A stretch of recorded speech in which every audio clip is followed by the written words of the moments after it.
தேவனுடைய வார்த்தைக்கு மகிமை உண்டாவதாக. பிதாவாகிய தேவனுக்கு, குமாரனாகிய இயேசுவுக்கு, பரிசுத்த ஆவியானவராகிய தேவனுக்கு துதியையும் கனத்தையும் மகிமையும் எப்போதும் செலுத்துவோமாக. அன்பானவர்களே, ஒரு வார்த்தை சொல்லும் என்ற வேத ஆராய்ச்சி நிகழ்ச்சியை கவனித்துக் கொண்டிருக்கிறீர்கள். சத்தியம் பல்கலைக்கழகத்தின் சார்பாக நடத்தப்படுகின்றதான இந்த வேத ஆராய்ச்சியானது உங்களை இன்னுமாய் வேதத்தின் மேல் நேசம் கொள்ள வைக்கும், பாசம் கொள்ள வைக்கும், பிரியம் கொள்ள வைக்கும் என்று நாங்கள் நம்புகின்றோம். கர்த்தருடைய வேதத்திலே நீங்கள் பிரியமாய் இருப்பதும், அதை தியானம் பண்ணுவதும், அதன்படி நடப்பதும் உங்களுடைய வாழ்க்கையிலே ஆசீர்வாதங்களை கொண்டு வரும் என்பதிலே சந்தேகம் இல்லை. இன்றைக்கும் யோசுவாவின் வாழ்க்கையை குறித்த இரகசியங்களை நாம் கற்றுக்கொள்ளப் போகின்றோம். மோசே எகிப்திலிருந்து ஜனங்களை விடுவித்து செங்கடல் வழியாக நடத்தி வனாந்தரத்தின் வழியாய் கொண்டு சென்று கொண்டிருந்ததான பொழுது ஜோஷுவா என்ற வாலிபனை நாம் பார்க்கின்றோம். இந்த இளைஞன் ஊழியங்களிலே ஈடுபட்டதான குறிப்புகள் ஆங்காங்கு வருகின்றன. மோசே இந்த யோசுவாவிற்கு ஒரு சில முக்கியமான பணிகளை ஆசரிப்பு கூடாரத்திலே கொடுத்திருந்ததையும் நாம் பார்க்கின்றோம். ஆனால் கடைசியிலே தேவனுடைய ஆலோசனையின்படி யோசுவாவை இஸ்ரவேல் ஜனங்களை கானானுக்குள் வழிநடத்தி சென்று அந்த கானான் தேசத்தை பகிர்ந்து கொடுக்கும்படியாக, பங்கிட்டு கொடுக்கும்படியான ஒரு மிக முக்கியமான ஊழியத்தை, பணியை யோசுவாக்கு கொடுக்கப்பட்டதை நாம் அறிந்திருக்கிறோம். யோசுவா மோசே மரித்த பிறகு கானான் தேசத்திலே கடந்து சென்று அந்த கானானிலே குடியிருந்ததான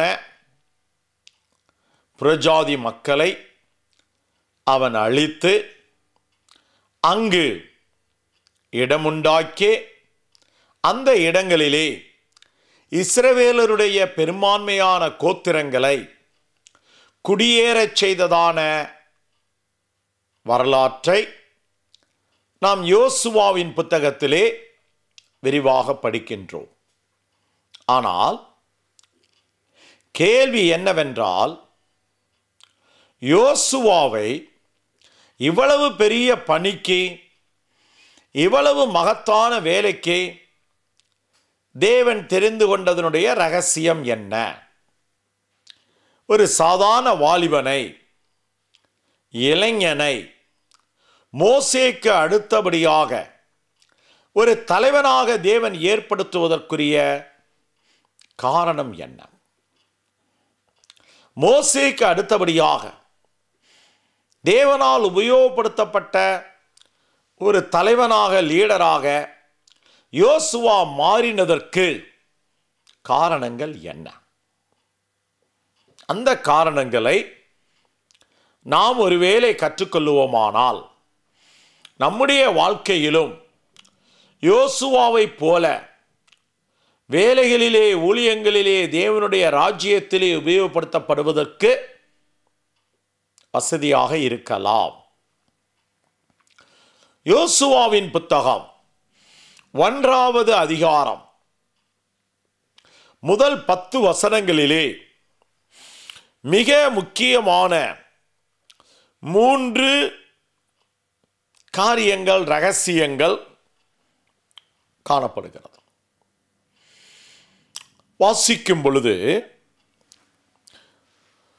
அங்கு 5வது வசனத்திலிருந்து இவ்விதமாக எழுதப்பட்டிருக்கிறது: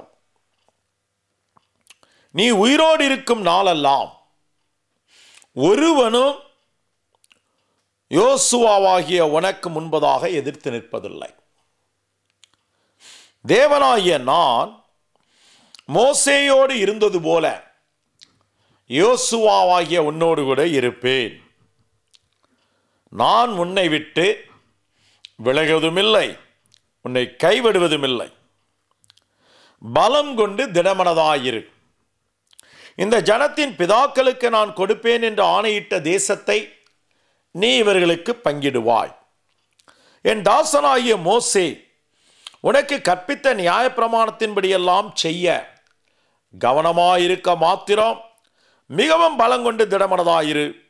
நீ போகும் இடமெல்லாம் புத்திமானாய் நடந்து கொள்ளும்படிக்கு அந்த நியாயப்பிரமாணத்தை விட்டு வலது இடதுபுறம் விலகாதிருப்பாயாக. இந்த நியாயப்பிரமாண புத்தகம் உன் வாயை விட்டு பிரியாதிருப்பாயாக. இதில் எழுதியிருக்கிறவைகளின்படியெல்லாம் நீ செய்ய கவனமாயிருக்கும்படி இரவும் பகலும் அதை தியானித்துக் கொண்டிருப்பாயாக. அப்பொழுது நீ உன் வழியை வாய்க்க பண்ணுவாய். அப்பொழுது புத்திமானாகவும் நடந்து கொள்ளுவாய். நான் உனக்கு கட்டளையிடவில்லையா? பலம் கொண்டு தினமனதாயிரு, திகையாதே, கலங்காதே. நீ போகுமிடமெல்லாம் உன் தேவனாகிய கர்த்தர் உன்னோடு கூட இருக்கின்றார். தேவனுக்கு மகிமை உண்டாகட்டும். இந்த பகுதியை ஆராயும் பொழுது யோசுவாவுக்கு ஆண்டவர் மோசேயின் மூலியமாக அவனை பயிற்சி கொடுத்து அவனை வளர்த்து அவனுக்கு நல்ல போதனைகளை கொடுத்து அவனை உருவாக்கினதான பொழுது கானான் தேசத்தை பகிர்ந்து கொடுக்க தேவன் அவனை அனுப்பும் பொழுது 3 முக்கிய நிபந்தனைகளை அவனுக்கு சொல்லுகிறார். ஒன்று, இந்த நியாயப்பிரமாண புத்தகத்தில் எழுதப்பட்ட காரியங்களை இரவும் பகலும் தியானம் பண்ணி கொண்டிருப்பாயாக. ஆத்துமாவோடு சம்பந்தப்பட்ட ஒரு நிபந்தனை. ஆத்துமாவிலே, இருதயத்திலே, உள்ளத்திலே செய்ய வேண்டிய ஒரு காரியம். இரண்டாவதாக, இந்த நியாயப்பிரமாண புத்தகம் உன் வாயை விட்டு பிரியாதிருப்பதாக. ஆவியோடு சம்பந்தப்பட்ட ஒரு நிபந்தனை. யோசுவாவுடைய ஆவியிலே, வாயிலே, வார்த்தைகளிலே இந்த நியாயப்பிரமாணத்தின் புத்தகம் எப்போதும் இருக்க வேண்டும், வெளிப்பட வேண்டும், பேசப்பட வேண்டும். மூன்றாவதாக, இந்த நியாயப்பிரமாணத்தின்படியெல்லாம் செய்ய, இதில் எழுதியிருக்கிறதின்படியெல்லாம் செய்ய கவனமாயிரு. சரீரத்தை குறித்த, செயல்பாடுகளை குறித்த ஒரு மிக முக்கிய நிபந்தனை. யோசுவாவின் ஆத்துமாவுக்கு ஒரு கண்டிஷன், ஆவிக்கு ஒரு கண்டிஷன், கட்டளை, நிபந்தனை. சரீரத்திற்கு ஒரு கண்டிஷன், கட்டளை, நிபந்தனை. கவனிக்கின்றோமா பிரியமானவர்களே? ஆத்துமா என்பது உணர்வுகள், எண்ணங்கள், இருதயத்தை குறிக்கிறது.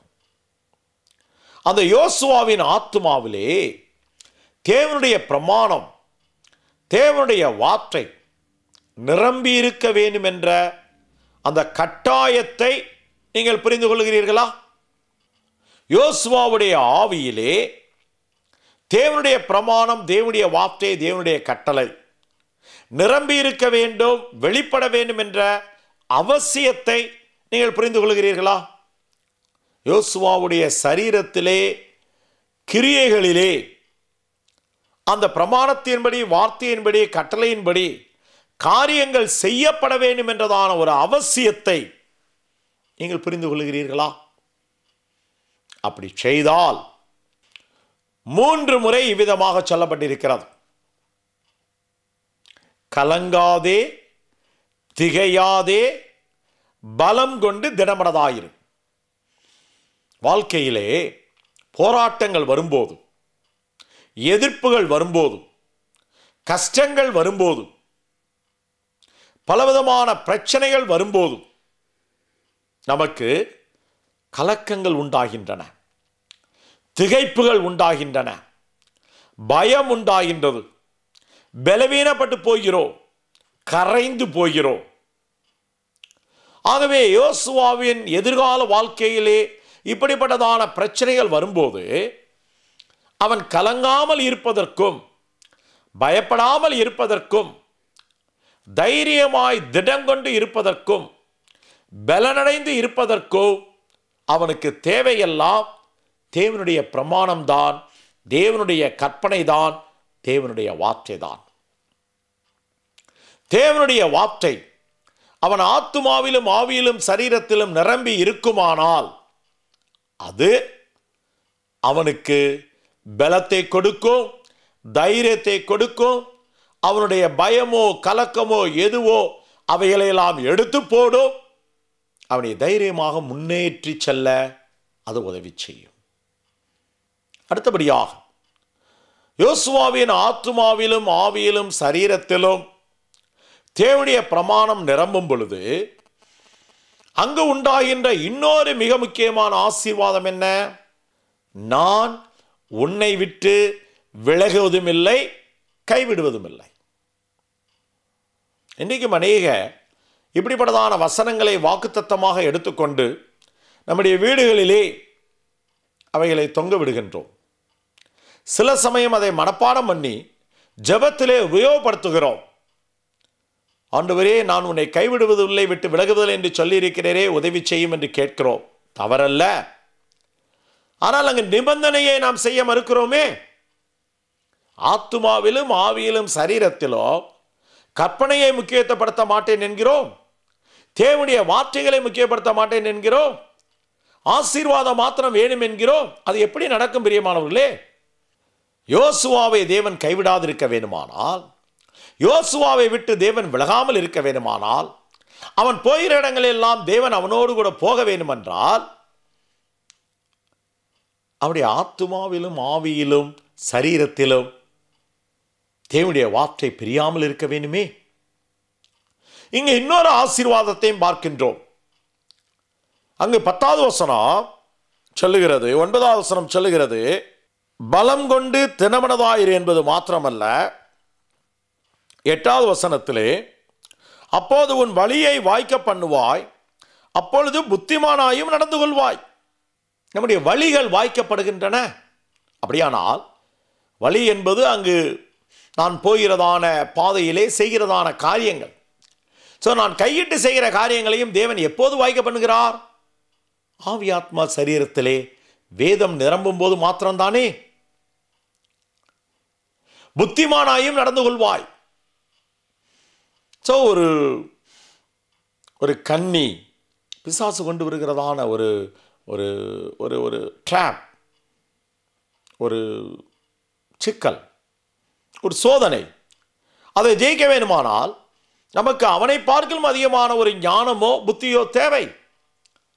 அந்த புத்தி தேவன் வானத்திலிருந்து சும்மா கொடுத்து விடுவதல்ல, தேவனுடைய வார்த்தைகளின் மூலமாகத்தான் அந்த புத்தியானது நமக்குள் ஏற்படுத்தப்படுகிறது. அப்படியானால் நம்முடைய கரங்களிலே கொடுக்கப்பட்டிருக்கிற பைபிள் என்பது எவ்வளவு முக்கியமானது. ஆனால் பெரும்பான்மையான கிறிஸ்தவ மக்கள் அதை எவ்வளவாக அசட்டை பண்ணுகிறார்கள். ஏதோ முடிஞ்சா ஒரு நாளைக்கு ஒரு சங்கீதத்தை படிக்கிறது அல்லது ஒரு அதிகாரத்தை படிக்கிறது, அதுவும் தொடர்ச்சியாக செய்ய முடியறதில்லை. குடும்ப ஜெபம்னு எடுத்துக்கிட்டா ஒரு சங்கீதத்தை வாசித்து கடகடகடன்னு சொல்லிட்டு அதே நேரத்தில் பலவிதமான வேலைகளையும் பார்க்கிறது. குடும்ப ஜெபத்தில் தான் படிச்சுட்டு இருக்க போகும்போது வெளியில் பால்காரன் வருவான், அந்த வேலையை பார்க்குறது, டெலிஃபோன் பெல் அடிக்கும், அதை போய் அட்டன் பண்ணுறது, கிச்சனில் கேஸில் சத்தம் வரும், அதை போய் ஆஃப் பண்ணுறது. தேவனுடைய வார்த்தைக்கு என்ன மதிப்பு, என்ன மரியாதை, என்ன கனம் கொடுக்கின்றோம்? பிறகு எப்படி தேவன் நம்மை ஆசீர்வதிக்க முடியும்? பிறகு எப்படி தேவன் நமக்குள் கூட இருந்த காரியங்களை செய்ய முடியும்? குடும்ப ஜெபத்தில் சங்கீதத்தை வாசிச்சுட்டு இருக்கும்போது 119வது சங்கீதம் அந்த வரிசையில் வந்துருச்சுன்னா போதும், ஒரே நமக்கு கஷ்டம்தான். 119 சங்கீதமா, அதை வாசிக்க முடியுமா? அதெல்லாம் முடியாது, அதுக்கெல்லாம் நேரம் இல்லை. ஒரு 15 ஒரு அங்கே தான் பாட்டு பை பாட்டாக தானே இருக்கு. 110ஆம் சங்கீதம் 22 பகுதியாக இருக்குல்ல. இன்னைக்கு ஒரு பகுதியை வாசிப்போம், நாளைக்கு ஒரு பகுதியாக வாசிப்போம். மொத்தத்தில் 119 படித்து முடிக்கிறதுக்கு 22 நாள் எடுப்போம். நிறுத்தி நிதானமாக நீங்கள் சங்கீதம் 119 வாசிச்சா 13 நிமிஷங்களுக்கு மேலே அதை நீங்கள் படிக்கவே முடியாது. ஒரு 15 நிமிஷம் வேதத்தை வாசிக்கிறது கஷ்டமாக தெரிகிறது. யோசித்து பாருங்கள் பிரியமானவர்களே, எப்படி நாம் வேதத்தை அலட்சியம் பண்ணுகிறோம், எப்படி நாம் வேதத்தை கனவீனம் பண்ணுகிறோம், எப்படி நம்முடைய வாழ்க்கையில வேதத்திற்கு முக்கியத்துவம் கொடுக்க மாட்டேன்கிறோம். ஒரு டிவியில் ஒரு ப்ரோக்ராம் வருகிறது, ஒரு சீரியல் வருகிறது, மணிக்கணக்காக உட்காந்து பார்க்குறோம். நம்முடைய பிள்ளைகள் கம்ப்யூட்டரில் இன்டர்நெட்டில் மணிக்கணக்காக ராத்திரியெல்லாம் உட்காருகிறார்கள். ஆனால் வேதம் என்றால் கசக்கிறது, வேதம் என்றால் வலிக்கிறது, வேதம் என்றால் சங்கடமாக இருக்கிறது. மனிதன் முகத்தை பார்க்கின்றான், தேவன் இருதயத்தை பார்க்கின்றான். நம்முடைய இருதயத்தின் எண்ணங்களை ஆண்டவருக்கு மறைக்க முடியாது பிரியமானவர்களே, நன்கு தெரியும். ஆகவே சும்மா பைபிளை படித்தா போதும், சும்மா பைபிளை எடுத்துகிட்டு போனால் போதும், அல்லது கெட்ட சொப்பனை வந்தால் தலைமாட்டில் பைபிளை ராத்திரியில் வச்சமான்றா ஒரு கெட்ட சொப்பனை வராது, பயம் வராது. இப்படிப்பட்டதான பாரம்பரிய கொள்கைகள் எல்லாம் நாம் தூக்கி எறிய வேண்டும் பிரியமானவர்களே. ஒரு முஸ்லிம் நண்பர், அவருக்கு அதனுடைய விளக்கம் தெரியாமல் இருந்தால் கூட அவருடைய வேத புத்தகத்தை, அல் குர்ஆனை எவ்வளவு அவர் முக்கியத்துவம் கொடுத்து வாசிக்கின்றார், பயப்படுகின்றார், அதை தொடுவதற்கு பயப்படுகிறார், அதை உபயோகப்படுத்துவதற்கு பயப்படுகின்றார். இந்த நண்பர்கள் அவருடைய வேதங்களை உபயோகப்படுத்துவதற்கு எவ்வளவு பயபக்தியாக இருக்கிறார்கள். ஆனால் நாம் கால்களுக்கு கீழே வேதத்தை போடுறது, தலைமாட்டில் கொண்டு போய் பைபிளை வைக்கிறது, அங்கே எங்கே அலட்சியமாக ரூமில் பைபிளை எங்கேயாவது அசிங்கமாக போடுகிறது, படுத்த இடத்துல அப்படியே பைபிளை படிச்சுக்கிட்டே அது மேலே படுக்கிறது, அப்புறம் அங்கேயே போட்டுட்டு போகிறது. வேதம் என்பது தெய்வம், தெய்வம் என்பது வேதம். அதை எவ்வளவாய் நாம் நேசிக்க வேண்டும், அதில் எவ்வளவாய் பிரியமாக இருக்க வேண்டும், அதை நம்முடைய ஆத்மாவிலும் ஆவியிலும் சரீரத்திலும் கொண்டு போவதற்கு எவ்வளவு நாம் முயற்சிகளை எடுக்க வேண்டும். தனிப்பட்ட வாழ்க்கையிலையும் வேதத்துக்கு ரொம்ப குறைவான முக்கியத்துவம், ஏதோ ஒரு வசனம் ஒரு வாக்கியம் தான். குடும்ப வாழ்க்கையிலும் குடும்ப ஜெபத்திலையும் ஒரே ஒரு சங்கீதம். பெரும்பான்மையான சபைகளில் ஞாயிற்றுக்கிழமை ஆராதனையில் ஒரு வசனத்தை எடுத்து அந்த வசனத்தில் ஒரே ஒரு சின்ன வார்த்தையை மாத்திரம் எடுத்து நிறைய கதைகளையும் சம்பவங்களையும் சாட்சிகளையும் சொல்லி முடித்து விடுகின்றார். ஒரு வசனம் கூட முழுமையா ஒரு வாரத்தில் ஒரு மனிதருக்குள்ள போகும்படியாக அங்கு போதனைகள் நடத்தப்படவில்லையே. பெரும்பான்மையான வீக்லி பைபிள் ஸ்டடிங்கிறது என்ன? வென்ஸ்டே, தர்ஸ்டே, அது இன்னொரு பிரசங்கம், அது இன்னொரு கதை, அது இன்னொரு சாட்சி. ஊழியங்களிலும் நாம் வேதத்திற்கு குறைவாக முக்கியத்துவம் கொடுப்பது தேவனை வேதனைப்படுத்துகிறது பிரியமானவர்களே. இன்னும் எடுத்துக்கொள்வீர்கள் என்றால் தியாலஜிக்கல் செமினரி என்று சொல்லி வேதாம கல்லூரிகளுக்கு போகும் பொழுது அங்கு அந்தந்த சபைகளுக்குரிய டினாமினேஷனுக்குரிய போதனைகள் தான் முக்கியத்துவப்படுத்தப்படுகிறதே ஒழிய, ஒருவன் வேதாம கல்லூரியிலே சேர்ந்திருக்கிறான், அவன் 3 வருடங்கள் படிக்க வேண்டியதாக இருக்கிறது, அந்த 3 வருடங்களிலே அவன் வேதாகமத்தை ஒரு 3 முறையாவது ஆதியாகமம் முதல் வெளிப்படுத்தின விசேஷம் வரைக்கும் அவன் வார்த்தையாக ஆராய அவனை பழக்க வேண்டும், போதிக்க பழக்க வேண்டும், அவன் சாட்சியாக இருக்க பழக்க வேண்டும் என்றெல்லாம் முக்கியத்துவம் கொடுக்கிறது ரொம்ப குறைவுதானே பிரியமானவர்களே. ஒரு கிறிஸ்தவ பத்திரிகையே நாம் எடுத்துக்கொண்டால் பெரும்பான்மையான பத்திரிகைகளிலே என்ன காணப்படுகிறது? ஒரு 30-32 பக்கம் ஒரு பத்திரிகை இருக்குன்னு வைத்துக் கொள்வோமே. ஒரு உதாரணத்திற்கு ஒரு 4-5 பக்கம் தான் ஒரு மெயின் மெசேஜ் இருக்கும், செய்தி. மீதி அத்தனையுமே சாட்சிகள் தான், கதைகள் தான், சம்பவங்கள் தான். அப்ப மனுஷனுடைய வார்த்தைகளை 20 பக்கத்துக்கும் 25 பக்கத்துக்கும் தேவனுடைய வார்த்தையை ஒரு 4-5 பக்கத்துக்கும் போட்டோம் என்றால் இதை படிக்கிறவங்களுக்குள்ள எந்த அளவுக்குங்க வேதம் போகும்? மிகவும் சீரியஸான ஒரு விஷயம். தேவன் தம்முடைய மகத்துவங்களை நமக்கு எழுதி கொடுத்ததாகவும் அதை நாம் அந்நிய காரியமாக எண்ணுவதாகவும் தீர்க்கதரிசிகள் எச்சரிக்கின்றார்கள். நீ என் வேதத்தை மறந்தாய், நான் உன் பிள்ளைகளை மறந்து விடுவேன் என்று சொல்லி தீர்க்கதரிசிகள் மூலமாய் ஆண்டவர் எச்சரிக்கிறார். என் வேதத்துக்கு நீங்கள் அநியாயம் பண்ணுகிறீர்கள் என்றெல்லாம் தீர்க்கதரிசிகள் மூலமாய் ஆண்டவர் சொல்லுகிறார். பிரியமானவர்களே, இந்த நிலைமை மாற்றப்பட வேண்டும். சும்மா சாதாரணமாக நான் பைபிளை படிக்கிறேன், சாதாரணமாக நான் வேதத்தை அங்கே எடுத்துகிட்டு போகிறேன், எங்கே எடுத்துகிட்டு போகிறேன் என்றெல்லாம் இருக்கக்கூடாது. ஸ்தோத்திரம்.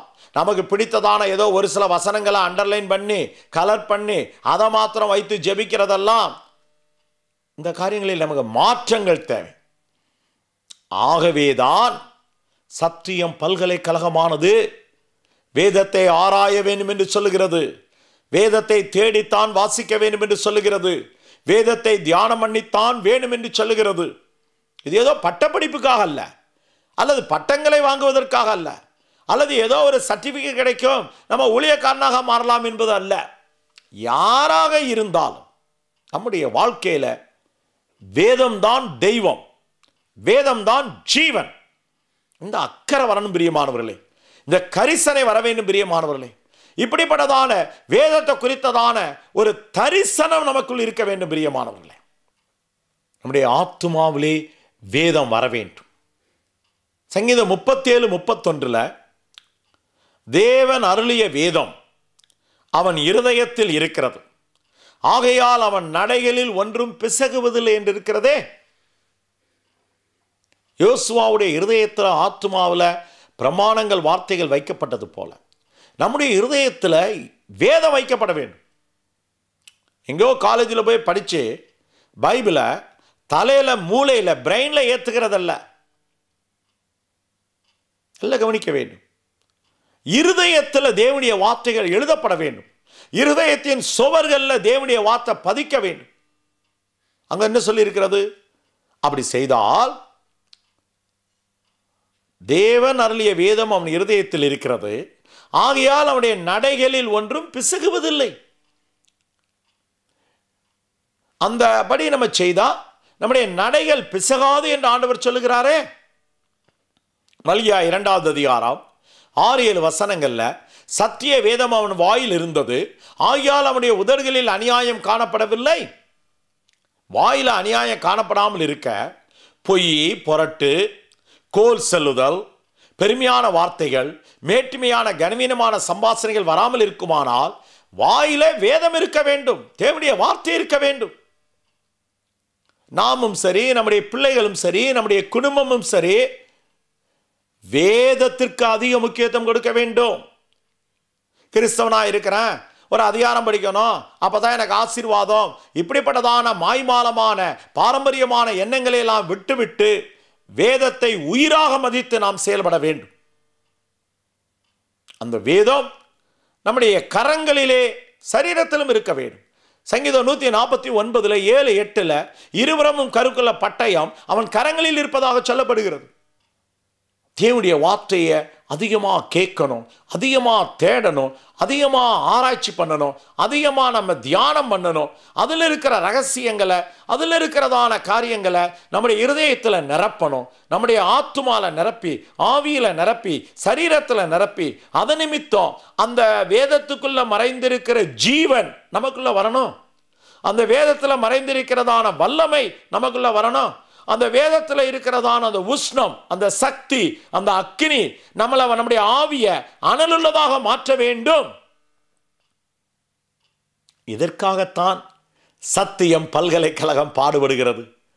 எந்த ஒரு குறிப்பிட்ட சபையையும் சாராமல், எந்த ஒரு குறிப்பிட்ட ஸ்தாபனத்தையும் சாராமல், எந்த ஒரு குறிப்பிட்ட ஒரு ஊழியனையும் உயர்த்தாமல் வேதத்தை உயர்த்துகிறது தான் சத்தியம் பல்கலைக்கழகத்தினுடைய நோக்கம்.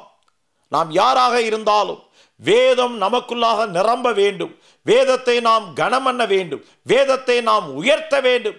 இல்லாவிட்டால் நாம் வருகையிலே போக முடியாது, பரலோகம் செல்ல முடியாது. இதை தெளிவாக நாம் விளங்கிக் கொள்ள வேண்டும் பிரியமானவர்களே. இந்த ஆசீர்வாதத்தை தேவன் உங்களுக்கு தருவாராக. செபிப்போமா?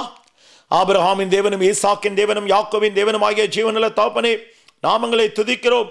செய்த நன்மைகளுக்கு நன்றி செலுத்துகிறோம். உடைய ராஜ்யத்தின் ஆளுகையை ஏற்றுக்கொண்டு உண்மையே தெய்வமாக வணங்குகிறோம்.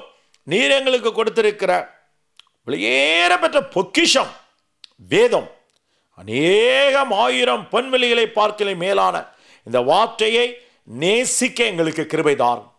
தியானம் பண்ணவும் ஆராயவும் எங்களுக்கு கிருபை தாரும். இதில் இருக்கிறதான ரகசியங்கள் எங்களுக்கு வெளிப்படுத்தி தாரும். இந்த வெளிப்பாடுகளின் மூலமாக எங்களுடைய ஆவி ஆத்மா சரீரம் எப்போதும் மோடு கூட ஐக்கியமாக இருக்க உதவி செய்யும். அருமையாய் கவனித்துக் கொண்டிருக்கிற நம்முடைய பிள்ளையை, நம்முடைய ஊழியரை ஆண்டவரே வார்த்தையினால் ஆசீர்வதியும், வார்த்தையினால பலப்படுத்தும், வார்த்தையினால உயர்த்தும். துதிகன மகிமையை நீரே எடுத்துக்கொள்ளும். வார்த்தையாகிய இயேசுவின் நாமத்தில் ஆவியானுடைய ஒத்தாசையில் ஜெபிக்கிறோம் ஜீவனுள்ள நல்ல பிதாவே, ஆமென்.